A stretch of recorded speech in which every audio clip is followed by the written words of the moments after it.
Welcome to Hood Champion Boxing and Sports. In boxing, you find a way to win or you find a way to lose. Let me tell you something. This whole thing about Jake Paul and Chavez Jr. and people saying Chavez Jr. didn't let his hands go, he didn't try to fight back, and that it was all a fix, and Jake Paul doesn't deserve credit for that win. The real fighter, the real Mexican water, the real Viva El Mexico, Canelo, showed how you beat down a guy like Chavez Jr., and even at age 39, Jake Paul still couldn't beat him down. Hey, McNicholas, and to all you seagulls out there flying around, dropping shit off in the comments, Canelo didn't fight an active Chavez Jr. either. Matter of fact, he had Chavez Jr. melt down in weight and become very uncomfortable. Chavez Jr. went days without eating and drinking. So let's hold our horses and not get carried away talking about Jake Paul's not ready for Canelo, and you're using the measuring stick as the fight Jake Paul had with Chavez Jr. and what Canelo had with Chavez Jr. So let's just understand something. Chavez Jr. is 39 years old. He fought Canelo 10 years ago or something. Matter of fact, while I'm talking, let me pull that up while I'm talking, because that's important. Because I'm getting this is really annoying me. Now look, he fought him in 2017. So you're talking about 8 years ago. Chavez Jr. was in his prime. You know what I mean? But again, he was weight drained. So you guys want to sit here and talk about a Chavez Jr. who was 31 years old when he fought Canelo, and then Chavez Jr. at age 39, who has definitely fallen off the face of the boxing map, not being able to really pull the trigger. But let me just point something out to you. When Canelo fought Chavez Jr., let me see if I can share this with you. Hold on a second.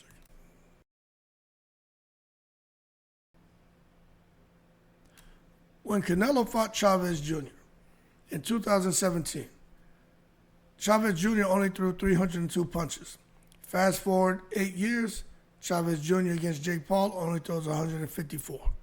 So the decline, I think, is kind of on point, because Chavez Jr. definitely could have been on pads or something and came out and doubled his punch output from 2017, but he didn't. He fought as a clean athlete and went in there and did the business. What business he could do at age 39 with the commitment to boxing he has. So Jake Paul threw less punches than Canelo threw. But Jake Paul is getting better, so you got to give Jake Paul credit. Total punches landed, Canelo threw 604, he landed 228. Jake Paul threw 482, he landed 140. So pretty consistent between Paul and Canelo based on percentage landed, percentage thrown compared to Chavez Jr., where when you look at what he landed and what he threw, he actually probably did better percentage-wise against Jake Paul.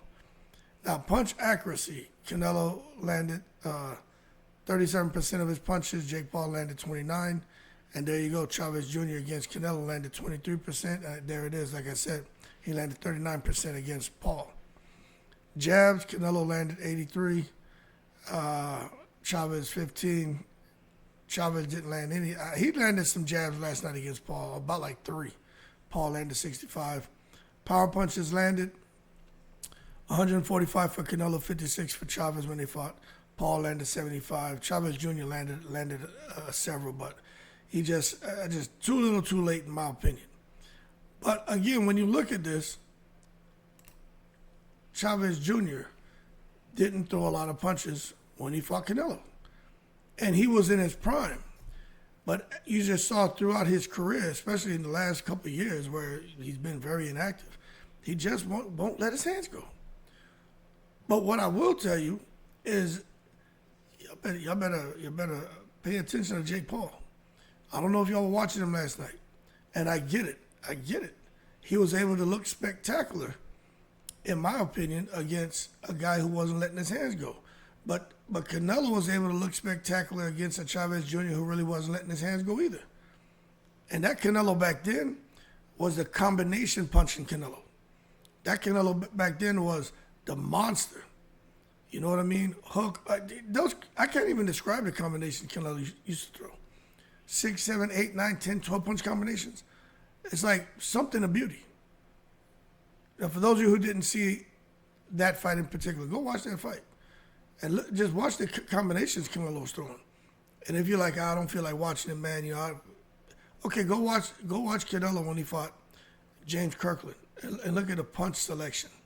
Look at the shit he was throwing. How he start upstairs, go to the body, come back upstairs. Look at those combinations. That's from dedication. But that being said, if you're gonna praise Canelo for fighting a guy who won't let his hands go, like Chavez Jr., and he was weight drained, and come out there and talk about how Canelo's the GOAT, Canelo's the greatest, Canelo, Viva Mexico Cabrones.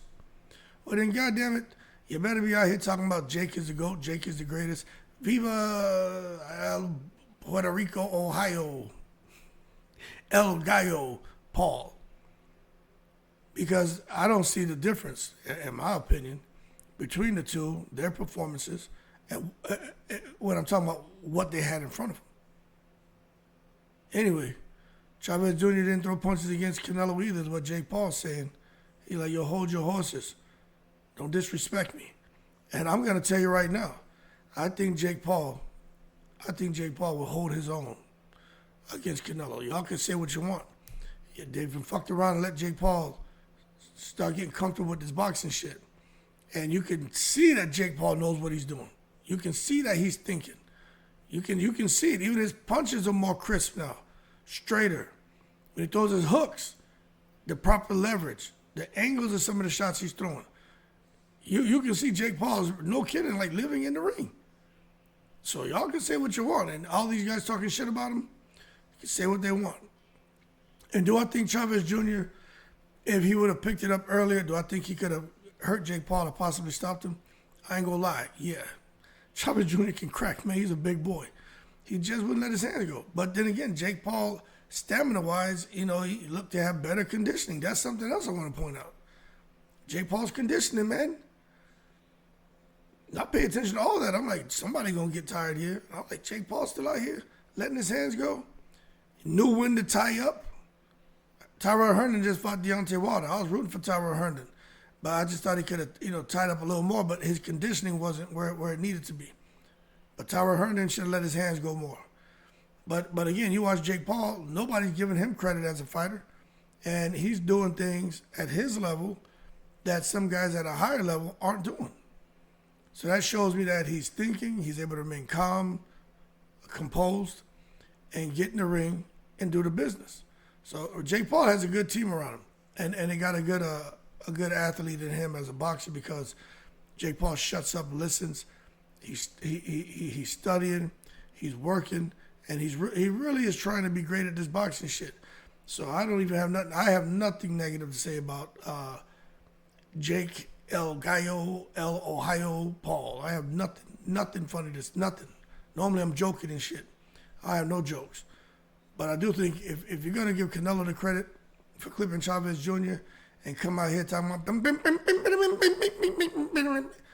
yo, if you're going to sit there and blast some horns and all that and drink tequila and ride the caballo, then you got to do that shit for El Gallo as well because there was no difference.